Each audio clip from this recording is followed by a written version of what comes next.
Hello friends and my dear students, आप सभी का स्वागत है आपके अपने YouTube channel techno master Abhishek में। So guys, in this video I am going to discuss about the chapter 3 part 12। तो बेसिकली पार्ट 11 हमने पिछले वीडियो में डिस्कस किया था। पार्ट 11 में हमने टेम्परेचर सेंसर्स डिस्कस किया था, जिसमें हमने आरटीडी डिस्कस किया था, थर्म और बायोमेटॉलिक स्ट्रिप डिस्कस किया था, जिससे हम टेम्परेचर को मेज़र कर सकते हैं। तो कुछ और टेम्परेचर सेंसर्स हम इस वीडियो में डिस्कस करेंगे स्टूडेंट्स। तो चलिए स्टार्ट करते हैं विदाउट वेस्टिंग एनी टाइम। तो नेक्स्ट आपका जो है टेम्परेचर सेंसर है, that is called as thermistor. ये बहुत ही प्रचलन में है, इसको हम बहुत ज़्यादा यूज़ भी करते हैं। तो thermistor follows the principle of decrease in resistance with increase in temperature.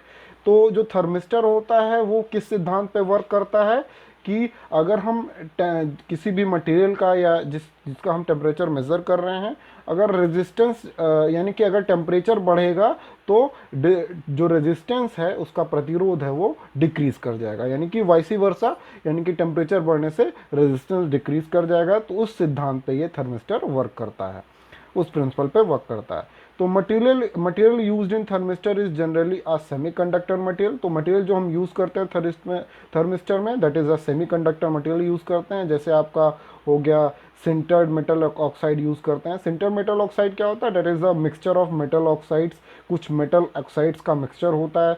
और chromium, cobalt, iron, manganese and nickel, इन सब का मिक्सचर होता है सिंटर्ड मेटल ऑक्साइड। या फिर हम यूज़ कर सकते हैं as a semiconductor material that is a doped polycrystalline ceramic containing barium titanide.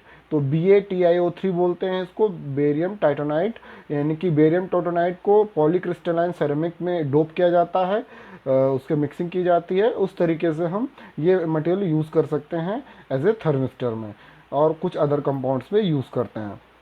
तो as the temperature of semiconductor material increases, the number of electrons number of electrons able to move about increase, which result in more current in the material and reduce resistance. इसका क्या मतलब हुआ कि जो semiconductor material होते हैं तो उसका जो टेम्परेचर होता है इंक्रीज कर जाता है, यानी कि as the temperature of semiconductor material increase the number of electrons able to move about increase which result. इसका मतलब क्या हुआ हिंदी में समझिए कि जैसे आपका टेम्परेचर जो होता है सेमीकंडक्टर मटेरियल का, वो क्या करता है, टेम्परेचर राइज होगा तो जो नंबर ऑफ इलेक्ट्रॉन्स है वो मूव करेंगे और इंक्रीज होंगे। और उसकी जैसे टेम्परेचर राइज करता है यानी बढ़ता है तो इलेक्ट्रॉन मूव करते हैं, इलेक्ट्रॉन मूव करेंगे तो जो करंट है उसमें ज़्यादा प्रोड्यूस होगी, तो result in more current in the material. तो मटेरियल में ज़्यादा करंट प्रोड्यूस होगी क्योंकि जो आपका इलेक्ट्रॉन वो ज़्यादा फ्लो करने लगेगा, मूव होने लगेगा। तो इससे क्या होगा, जो प्रतिरोध है वो कम हो जाता है, यानी रेजिस्टेंस आपका कम हो जाएगा।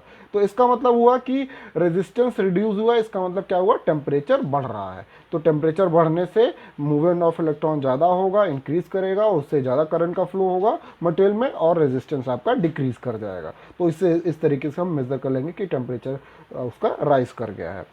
Thermistors are rugged and small in dimension, छोटा होता है ये डायमेंशन में। They exhibit non linear response characteristic, इसमें नॉन लीनियर एरर नहीं होता है।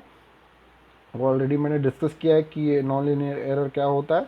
हम बात करते हैं थर्मिस्टर्स, आगे ही कुछ इसका डायग्राम भी देख सकते हैं। तो thermistors are available in the form of bead और प्रेस डिस्क। तो थर्मिस्टर किस तरीके से अवेलेबल होता है मार्केट में, इन द फॉर्म ऑफ बीड जैसा होता है, यहाँ पे देख सकते हैं, दिस इज द बीड, या एक कह सकते हैं चिपटी हुई डिस्क के शेप में होता है, तवा के शेप में, और प्रोब और चिप, या फिर प्रोब और चिप के फॉर्म में होता है, इसको नाम दे सकते हैं। तो इसमें फिगर में देख सकते हैं construction of bead type thermistor है ये, bead type thermistor. It has a small bead of dimension 0.5 mm to 5 mm coated with ceramic और ग्लास मटेरियल। तो ये एक बीड होता है जिसमें हम कोटिंग करते हैं, 0.5 mm से 5 mm तक की कोटिंग सेरेमिक से की जाती है या ग्लास मटेरियल से। तो ये बीड शेप का आप देख सकते हैं कंस्ट्रक्शन इसका थर्मिस्टर का। The bead is connected to electric circuit. तो बीड जो होता है, बीड किससे कनेक्ट किया जाता है, इलेक्ट्रिक सर्किट से, थ्रू 2 लीड्स, 2 लीड की सहायता से। यहाँ पे देख सकते हैं ये आपकी लीड है, ये 2 लीड की सहायता से आपका थर्मिस्टर को या बीड को कनेक्ट किया गया है इलेक्ट्रिक सर्किट से। To protect from the environment the leads are contain in stainless steel tube. तो इसको हम यानी कि जो आपका लीड्स है उसको हम कोरोजन या एनवायरनमेंट से बचाने के लिए उस पर हम क्या करते हैं, स्टेनलेस स्टील की ट्यूब में उसको डालते हैं। तो इस तरीके से इसका कंस्ट्रक्शन होता है। तो होप आपको ये कंस्ट्रक्शन समझ में आ गया है। आगे हम बात करते हैं। अच्छा, इसमें हम ये देख सकते हैं स्टूडेंट्स कि कैसे मेज़र करेगा। तो ये जिससे हमें थर्मिस्टर है, तो यहाँ पे जिसका हमें मेज़र करना है उससे हम कनेक्ट कर देंगे उसको। और ये जैसे ये सेमीकंडक्टर मटेरियल होता है, तो जैसे टेम्परेचर राइज करेगा इसका बीड का, आपका ग्लास कोटेड जो बीड है उससे कनेक्ट कर दिया। जैसे टेम्परेचर राइज करेगा तो सेमीकंडक्टर मटेरियल में क्या होगा, मूवमेंट ऑफ इलेक्ट्रॉन ज़्यादा होने लगेगा, और उसको फिर हम मेज़र कर लेंगे कि उसमें करंट ज़्यादा प्रोड्यूस हो रहा है और रेजिस्टेंस डिक्रीज़ कर गया है। तो जो लीड है उसको हम किसी सर्किट से कनेक्ट करके उसका हम वोल्टेज के फॉर्म में उसको मेज़र कर लेंगे कि कितना टेम्परेचर उसके आधार पे कितना टेम्परेचर राइज किया है, कन्वर्ट किया है। ठीक है, तो इस तरीके से हम थर्मिस्टर का यूज़ करते हैं स्टूडेंट्स। अब हम एप्लीकेशन की बात करें तो थर्मिस्टर बहुत जगह प्रयोग में लाया जाता है। इसका जो उपयोग है बहुत जगह है।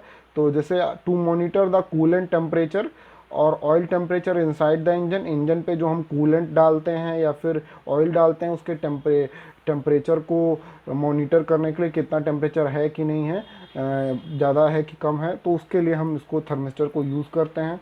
To monitor the temperature of incubator, incubator का यूज़ करने इंक्यूबेटर के टेम्परेचर को भी मॉनिटर करने के लिए हम यूज़ करते हैं उसका तापमान मेज़र करने के लिए।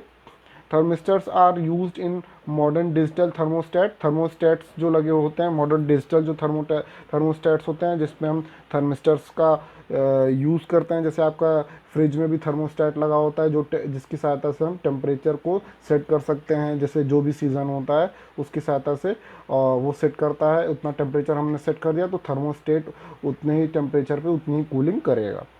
फिर उसके बाद to monitor the temperature of battery packs while charging के समय जो बैटरी पैक्स होते हैं उसकी टेम्परेचर को भी मॉनिटर करता है कि ज़्यादा एक्सीड ना कर जाए, ताकि आपकी बैटरी ब्लास्ट ना कर जाए चार्जिंग में जब लगाई गई है। तो to monitor the temperature of hot ends of the 3D printer, जो 3D प्रिंटर्स होते हैं उसके हॉट एंड्स जो होते हैं उसके टेम्परेचर को भी मेज़र करना होता है कि एक लिमिट से वो एक्सीड ना कर जाए। तो वहाँ पे भी हम थर्मिस्टर का प्रयोग करते हैं। To maintain the correct temperature in good food handling and processing industry equipments. तो फूड हैंडलिंग और प्रोसेसिंग इंडस्ट्री इक्विपमेंट्स में भी हम टेम्परेचर करेक्ट रखना होता है, उसको मेंटेन करने के लिए भी थर्मिस्टर का यूज़ किया जाता है। To control the operations of consumer appliances जैसे घरों में जो यूज़ होते हैं, जैसे आपका टोस्टर होता है ब्रेड को टोस्ट करने के लिए, कॉफ़ी मेकर मशीन्स जो होती हैं उसके टेम्परेचर को भी मेज़र करने के लिए थर्मिस्टर लगाते हैं। रेफ्रिजरेटर में थर्मिस्टर यूज़ करते हैं, फ्रीजर में, हेयर ड्रायर जो हम यूज़ करते हैं अपने बालों के लिए, तो वहाँ पे भी थर्मिस्टर का बहुत बड़ा यूज़ होता है। तो इस तरीके से हम यूज़ करते हैं थर्मिस्टर को। तो आप लोग को थर्मिस्टर का कंसेप्ट समझ में आ गया होगा, टेम्परेचर सेंसर। अब हम आगे बात करते हैं students, that is a thermocouple. Thermocouple क्या होता है, ये भी बहुत ही यूज़ किया जाता है, ये इंपॉर्टेंट भी एग्जाम पॉइंट ऑफ व्यू से। तो thermocouple basically works on the fact that when a junction of dissimilar metals heated it produce an electric potential related to temperature। इसका क्या मतलब हुआ कि थर्मोकपल किस प्रिंसिपल पे, किस सिद्धांत पे वर्क करता है। अगर जैसे दो सिमिलर मेटल्स हैं उसको हमने कनेक्ट किया गया है, तो उनके जंक्शन पे, एक जंक्शन पे अगर आपका हीट किया जाए तो वो क्या प्रोड्यूस करेगा, इलेक्ट्रिक पोटेंशियल प्रोड्यूस करता है जितना टेम्परेचर है उसके रिलेशन में। तो ये जो दिया था किसने, सीबेक साहब ने दिया था। तो एज पर Thomas Seebeck 1822 when two wires composed of dissimilar metals are joint at both ends.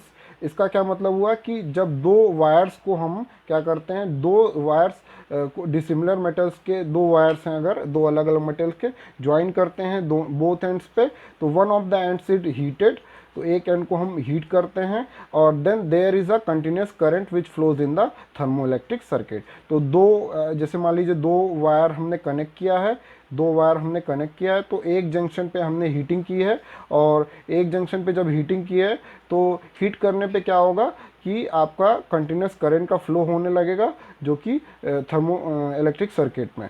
तो इसका फिगर मैं पीछे नेक्स्ट स्लाइड में दिखाऊंगा तो आपको और क्लियर समझ में आएगा। तो फिगर शो कर रहा है कि यहाँ पे दिखा भी देता हूँ, थर्मोकपल का एक फिगर है। यहाँ पे देख सकते हैं मेटल ए है, मेटल बी है, उसको कनेक्ट किया गया है यहाँ पे। तो इसको हॉट हीट किया गया है और इसको सर्किट से कनेक्ट किया गया है, तो इस तरीके से इसमें फ्लो होने लगता है करंट का। तो the net open circuit voltage, that means जो नेट ओपन सर्किट वोल्टेज होगा, दैट इज सीबेक वोल्टेज बोलते हैं इसको। It is a function of the junction temperature. तो ये जो वोल्टेज निकलता है यहाँ पे ए और बी पॉइंट पे, यहाँ पे देख सकते हैं, तो वो डायरेक्टली प्रोपोर्शनल होता है किसके, टेम्परेचर के। तो जो दो टेम्परेचर हमने जो दो वायर को हमने कनेक्ट किया उसके टेम्परेचर के बराबर। तो डेल्टा वी ए बी बराबर क्या हो जाएगा, अल्फा ए डेल्टा टी। तो डेल्टा टी यानी टेम्परेचर डिफरेंस है, अल्फा क्या है, सीबेक कोफिशिएंट बोलता है। तो ये देख सकते हैं बेसिकली, यहाँ पे देख सकते हैं मेटल ए है, मेटल बी को एक एंड से कनेक्ट किया, उसको हीट किया गया है, और फिर उसके बाद यहाँ पे जो वोल्टेज आएगा करंट के अकॉर्डिंग आएगा। तो यहाँ पे सर्किट हम कंप्लीट कर देते हैं इसको। ये ब्लॉक कांस्टेंट टेम्परेचर है, ये इसका ब्लॉक सॉरी ये कांस्टेंट टेम्परेचर का ब्लॉक है, इसको पूरे को ब्लॉक बोल रहे हैं। यहाँ कॉपर से कनेक्ट किया गया डिस्प्ले। तो ये यहाँ पे जितना भी आपका पोटेंशियल आएगा वो आपका यहाँ उसको टेम्परेचर के फॉर्म में डिस्प्ले होने लगेगा, कितना टेम्परेचर उसका राइज किया है।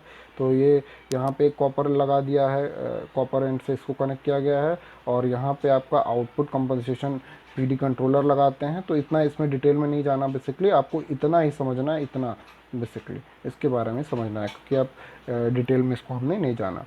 तो बेसिकली जनरली क्रोमल 90% निकल या 10% क्रोमल या एलुमिल 95% निकल, 2% manganese, 2% aluminium and 1% silicon use करते हैं हम थर्मोकपल को बनाने के लिए। तो होप आप लोग को ये थर्मोकपल का कंसेप्ट, बेसिक कंसेप्ट समझ में आ गया हो। तो बेसिकली आपको अगर एग्जाम में आता है तो आप पूरा डायग्राम ना बनाएं, इतना भी डायग्राम बनाएंगे और यहाँ पे ए बी दिखा देंगे, डेल्टा वी ए बी, और ये फॉर्मूला लिख देंगे, तो अभी आपका काम चल जाएगा। तो इतना डिटेल में आपको नहीं जाना। तो चलिए अब आगे बात करते हैं। थर्मोकपल का कुछ मटेरियल्स हैं वो यूज़ करते हैं, ये मैं शो कर देता हूँ आपको। इतना ये ऐसा इतना इंपॉर्टेंट नहीं है, लेकिन फिर भी आप याद रखेंगे तो बेटर रहेगा कि जो आपका टेम्परेचर है वो यानी थर्मोकपल जो है उसका टेम्परेचर यानी मटेरियल के टेम्परेचर को कैसे हम मेज़र करते हैं। थर्मोकपल जो है उसका मटेरियल कौन कौन सा यूज़ करते हैं। तो होप आप लोग को ये क्लियर समझ में आ रहा होगा। अब इसके थर्मोकपल के जो एप्लीकेशंस हैं वो क्या होते हैं, to monitor the temperatures and chemistry throughout the steel making process.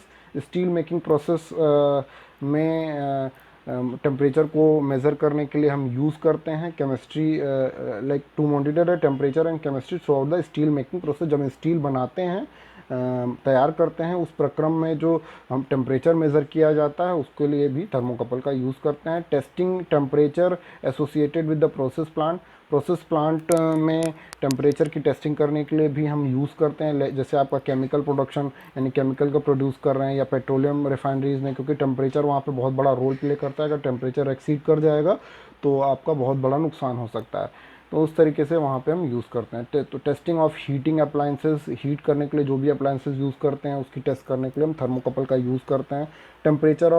Temperature profiling in Owens. Oven जो होता है आपका माइक्रोवेव ओवन हो गया, फर्नेसेस हो गया, किल्स होता है, उसमें ये टेम्परेचर मेज़रमेंट करने के लिए हम यूज़ करते हैं। Temperature measurement of the gas turbine and engine exhaust जो होते हैं, गैस टर्बाइन जो होता है उसमें टेम्परेचर मेज़र करने के लिए थर्मोकपल का यूज़ करते हैं। Monitoring of the temperature through out the production, यानी कि पूरे प्रोडक्शन के दौरान में, पूरे उत्पादन के दौरान में, और स्मेल्टिंग प्रोसेस इन स्टील, यानी स्टील का स्मेल्टिंग प्रोसेस होता है जिससे हम स्टील बनाते हैं, जिसकी उसमें भी टेम्परेचर को मेज़र करते हैं थ्रू आउट द प्रोडक्शन। या आयरन बनाते हैं या एल्यूमिनियम इंडस्ट्री में भी इसका बहुत बड़ा योगदान होता है, थर्मोकपल का हम प्रयोग करते हैं। तो होप आप लोग को ये सारा कुछ समझ में आ गया होगा। तो स्टूडेंट्स, टेम्परेचर सेंसर ये 4 हमने डिस्कस कर ली, यही इंपॉर्टेंट है आपके एग्जाम पॉइंट ऑफ व्यू से। नेक्स्ट हम लाइट सेंसर देखेंगे, नेक्स्ट वीडियो में हम डिस्कस करेंगे। लाइट सेंसर के बाद हमारा जो नेक्स्ट टॉपिक होगा आपका एक्चुएटर्स होगा, फिर एक्चुएटर्स के बाद ये चैप्टर कंप्लीट हो जाएगा। तो होप आप लोग को ये समझ में आ रहा हो, और ये थोड़ा सा लिटिल बिट लेंदी चैप्टर है और कंसेप्चुअल भी है, तो पढ़ाई करते रहें, वीडियो देखते रहें, और कोई भी डाउट आता है तो उसको कमेंट सेक्शन में आप पूछ सकते हैं स्टूडेंट्स। तो thank you for watching my video. घरों पर रहें, सुरक्षित रहें, और लाइक शेयर सब्सक्राइब करना ना भूलें अगर आपको वीडियो पसंद आ रही है तो। Thank you for watching.